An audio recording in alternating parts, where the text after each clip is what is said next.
right, we're now going to move on to the consent calendar. We have one item 7A. Do we have a staff presentation on this?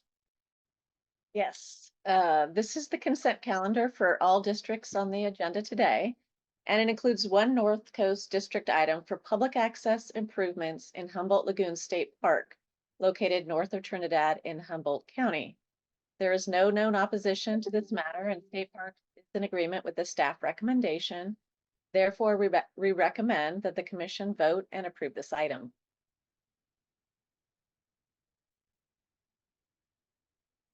All right, thank you. Does any commissioner have an ex parte on this item? All right, seeing none, are there members of the public? All right, I'll bring it back to the commission with a motion, asking for motion. All right, moved by Commissioner Bochco. Do we have a second? Commissioner Urongo, we have a motion and a second. Turn to the commission, ask if there's any objection to adopting the motion through unanimous consent. Seeing none, motion is adopted.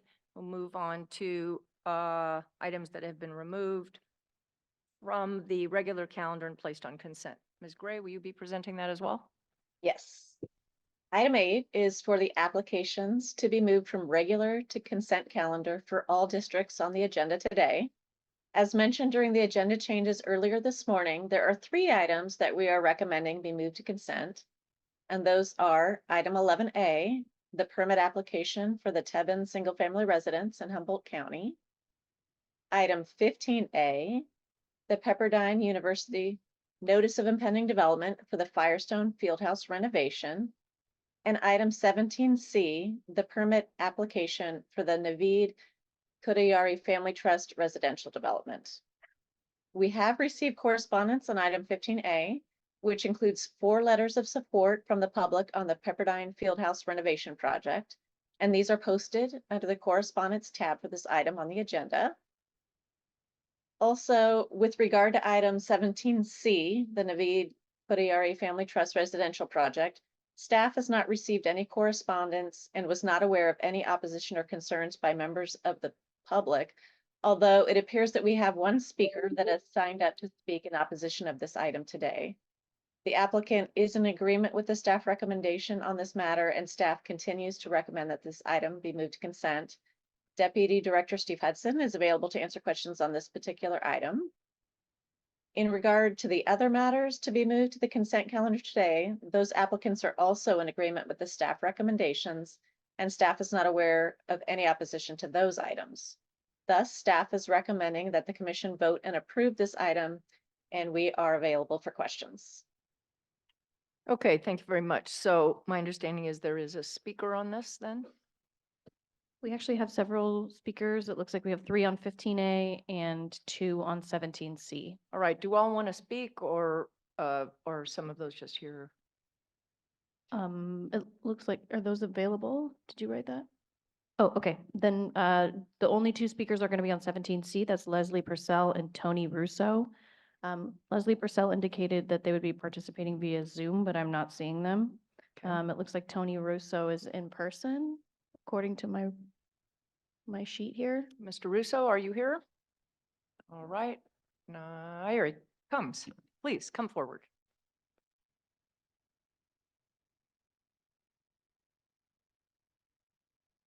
Hello, Commissioners. TONY-RUSSO for the record.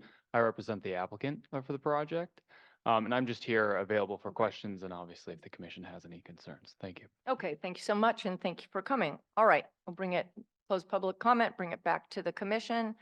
Ask if any commissioners have any comments or if we could have a motion on the consent calendar items removed. That would be item A. Moved by Bochco. Second by Vice Chair Escalante. Again, I'll turn to the commission, ask if there are any objections to adopting the item 8 by unanimous consent. Seeing none, item is adopted. We're going to move to the North Coast District Deputy Director's Report, item 9. Just so my fellow commissioners know, we'll plan for lunch at 12:30 today.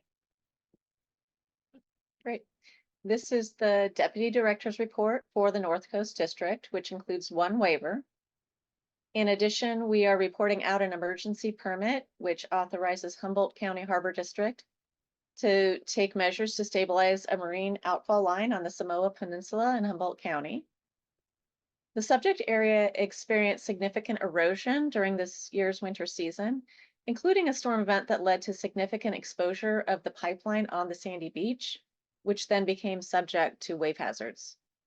Stabilization measures include trenching to drop the beach portion of the pipeline into the sand, and then cover that expanse of the pipe with mesh bags of rock.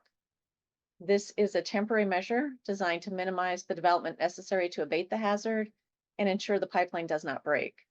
This emergency permit will require a follow-up action. Staff is not aware of any opposition to the one item on the North Coast Deputy Director's report, and we are asking whether 3 or more commissioners object to this item. Okay, are there any speakers? No speakers. All right, do 3 or more commissioners object to any item on the Deputy Director's report? All right, seeing none, the commission concurs. We'll move on to item 10A, appeal from the Carrington Company Eureka, or on the Carrington Company project. Item 10A is an appeal of a City of Eureka coastal development permit. We do have a PowerPoint for this, and I'd like to ask Melissa Kramer, the Coastal Program Manager in our North Coast office, to give the staff presentation. Thank you. Hello, Commissioners. Item 10A is an appeal of a City of Eureka approval of a CDP for a lot line adjustment between 3 lots. Next slide, please. The subject lots are at the southwestern end of the City of Eureka along Broadway, just north of Herrick Avenue. The lands are planned and zoned for agricultural uses under the city's LCP. Next slide, please. As seen in this LiDAR image, portions of the area are lowland farmlands and portions are high upland terrace over 100 feet above mean sea level along the southeastern end. Next slide, please. This slide shows existing configuration of the 3 lots based on a chain of title legality analysis required by the city in support of the CDP application. The lot in red is 54.7 acres and is developed with agricultural support structures in its northwestern corner along Broadway that are part of a small farm operation called Butler Valley. This lot also includes most of the lowland agricultural lands, which are farmed wetlands that have been separately leased for commercial grazing operations for many years. Next slide, please. This map shows the adjusted lots as approved by the city. The dashed blue lines are existing lot lines to be deleted by the lot line adjustment, and existing lots are numbered 1, 2, 3, and the dashed red lines are proposed lot lines to be added, and proposed lots are lettered A, B, C. So resultant parcel A would be 3 acres, and the applicant plans to sell this developed lot to Butler Valley. Parcel B would be 61 acres and would remain in continued use for commercial grazing. And parcel C would be about 20 acres and would be undeveloped and consist of most of the upland slope and terrace areas. Next slide. Here's another view of the lot lines before and after the lot line adjustment on an aerial image and a summary of the lot sizes. Next slide. The commission received 4 separately filed identical appeals raising contentions related to impacts to ESHA and water quality, essentially arguing that the approved lot line adjustment will increase development pressure on parcel C, which they argue is important upland habitat for species such as raptors and amphibians associated with the wetlands in the greater area, including the farmed wetlands of parcel B. Next slide. This shows a potential subdivision map that at one time was considered by the applicant, showing a further subdivision of parcel C into 2 lots. It's true that the applicant has considered a future subdivision of parcel C, but no subdivision was approved by the city as part of its action on this CDP. The approved CDP was limited to the approval of the lot line adjustment between 3 lots with no increase in the number of parcels or in the density potential of the land. As mentioned, the subject lots are planned and zoned for agricultural uses, and an LCP amendment would be required to allow for further subdivision of additional residential development on resultant parcel C in the future. These limitations on future development are explained in the city's findings, as well as the fact that further CDP authorization would be required to consider additional agricultural development on any of the lots. Next slide. The city's findings reference biological studies completed in the past to support the subdivision concept, which identify upland non-sensitive areas outside of 100-foot riparian buffers where future agricultural development could be located under the new lot configuration consistent with LCP policies that protect ESHA and water quality. To further ensure protection of wetlands on parcel B, the large grazing parcel, the city's approval includes a condition that requires the applicant to execute and record an open space deed restriction on the lot that prohibits future development except for the limited uses allowed in farmed wetlands under the city's LCP. By imposing this condition, the city's approval ensures that future property owners will not have an expectation to develop agricultural accessory structures such as dwellings or barns in areas of farmed wetland habitat. Next slide. Due to the limited extent and scope of the project, the legal and factual support for the city's findings, and the fact that the city's decision does not involve any novel LCP interpretive issues, staff recommends that the city's approval as conditioned does not present a substantial issue with respect to the grounds upon which the appeals were filed, and that the commission declined to take jurisdiction over the CDP application for this project. This concludes our presentation, and we're available for questions. Okay, thank you very much, Ms. Kramer. Are there any ex partes on this item? All right, seeing none, I'll open the public hearing. We'll start with the appellant.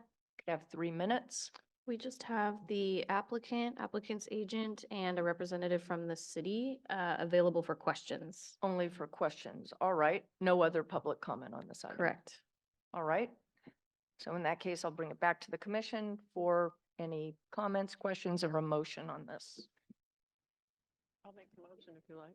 Sure. Thanks. I move that the commission determine and resolve that appeal number A1 EUR 24004 raises no substantial issue with respect to the grounds on which the appeal was filed under section 30603, and I recommend a yes vote.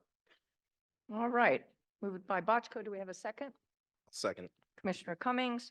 All right. Once again, I'll ask if there are any commissioners that have objection to unanimous consent on this. All right. Seeing none, the finding of no substantial issue is made unanimously, and we will turn to the next item.